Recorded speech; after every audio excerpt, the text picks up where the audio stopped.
안녕하세요. 주의 백성의 강건함을 위하여 매일 밥 짓는 목사 김태양입니다.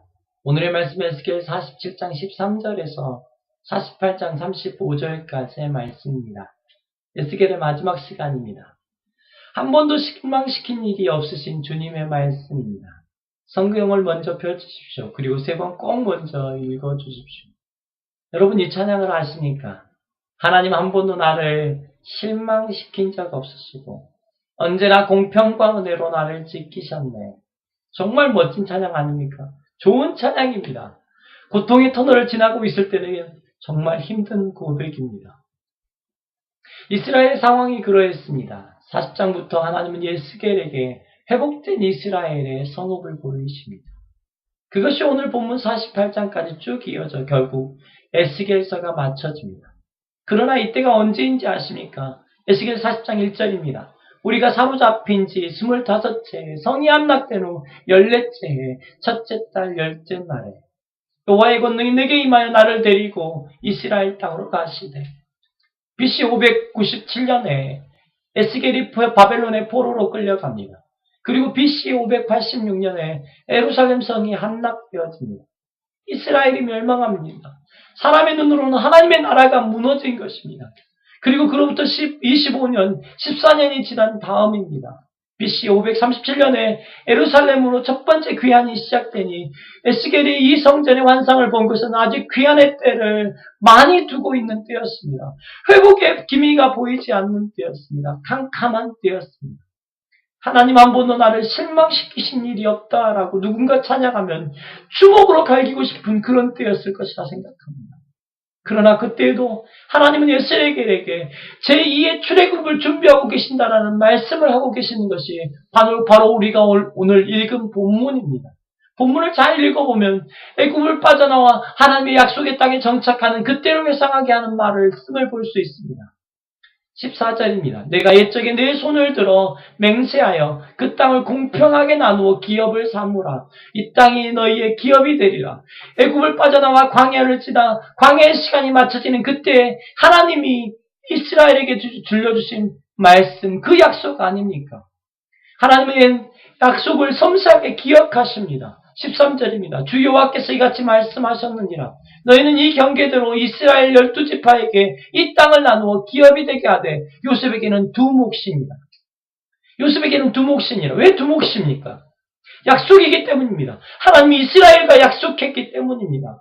또 21절부터 23절까지입니다. 그런즉 너희가 이스라엘 모든 지파대로 이 땅을 나누어 차지하라.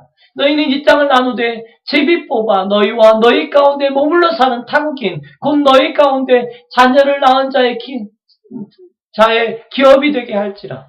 너희는 그 타국인을 본토에서 난 이스라엘 족속같이 여기고 그들도 이스라엘 지파 중에서 너희와 함께 기업을 얻게 하되 타국인이 머물러 사는 그 지파에서 그 기업을 줄지니라.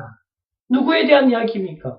타국인에 대한 이야기입니다. 이미 이스라엘이 광야를 지나올 때 그리고 새 땅에 정착할 때 하나님이 타국인에 대해서 약속하신 부분입니다. 땅을 주시겠다고 약속하신 것입니다.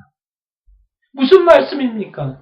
이스라엘을 애굽에게 나오게 하신 하나님, 홍해를 마른 땅으로 건너가게 하신 하나님, 이스라엘 약속의 땅으로 약속하신 하나님은 여전히 이스라엘의 하나님이라고 말씀하고 계시는 것입니다.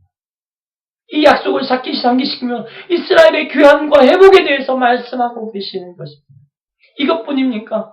48장 8절과 10절에는 성소는 그 중앙에 있을 것이라 말씀하십니다. 이스라엘은 하나님의 임재의 중심으로 세워진 나라입니다. 그것이 이스라엘의 질서입니다. 앞에서 제사장 왕에 대한 임무와 땅을 이야기했던 것을 다시 이곳에서 반복하면서 하나님은 옛 약속을 지킬 것이고 또 새 약속을 지킬 것이라고 말씀하고 계시는 것입니다. 하나님의 백성은 어느 순간에도 어떠한 순간에도 하나님의 약속을 기억하는 사람들입니다. 그 시간이 너무나 캄캄해 아무것도 보이지 않는 시간이라 또 말입니다. 하나님은 초대교회가 외부적인 박해 그리고 내부적인 아픔이 있을 때 사도 요한에게 하신 일이 바로 눈을 열어주시고 귀를 열어주셔서 보여주시고 들려주신 것입니다. 요한복음 21장 1절입니다. 또 내가 새 하늘과 새 땅을 보니 2절입니다. 또 내가 보매 거룩한 성 새 예루살렘이 하늘로부터 하늘에서 내려오니 3절입니다. 내가 들으니 보좌에서 큰 음성이 나서 어떠한 순간에도 주님의 말씀과 가까이 하고 주님의 말씀을 펴십시오. 그리고 그 말씀을 읽고 그 말씀을 기억하십시오. 그리고 기도합시다. 우리의 눈을 열어 주옵소서. 우리의 길을 열어 주옵소서. 우리에게 임한 명령과 약속을 기억하십니까? 마태복음 28장 18절부터입니다. 예수께서 나와 말씀하여 이르시되 하늘과 땅의 모든 권세를 내게 주셨으니 그러므로 너희는 가서 모든 민족을 제자로 삼아 아버지와 아들과 성령의 이름으로 세례를 베풀고 내가 너희에게 분부한 모든 것을 가르쳐 지키게 하라. 볼지어다 세상 끝날까지 너희와 항상 함께 있으리라. 이 말씀을 약속하신 것입니다. 또 말씀으로 약속하십니다. 시편 121편 8절 말씀입니다.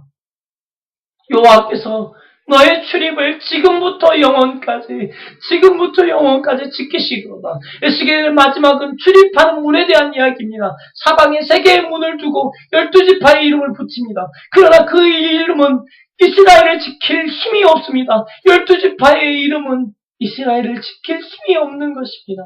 에스겔의 마지막 절의 마지막 부분입니다. 그 성읍의 이름을 여호와 삼마라 하리라. 여호와의 삼마의 뜻은 하나님이 거기에 계시다는 뜻입니다. 출입을 지키시는 영원하신 하나님이십니다. 오늘 또 우리에게 명령하시고 그 약속을 지키시고 또 우리의 삶 가운데 함께 계시는 그 하나님 말입니다. 오늘 하나님이 우리의 눈을 열어주셨으면 좋겠습니다. 그리고 회복의 날에 불러야 할 그 찬송을 오늘 캄캄하지만 바로 오늘 우리가 부를 수 있었으면 좋겠습니다. 하나님 한 번도 나를 실망시킨 적 없으시고 언제나 공평과 은혜로 나를 지키셨네.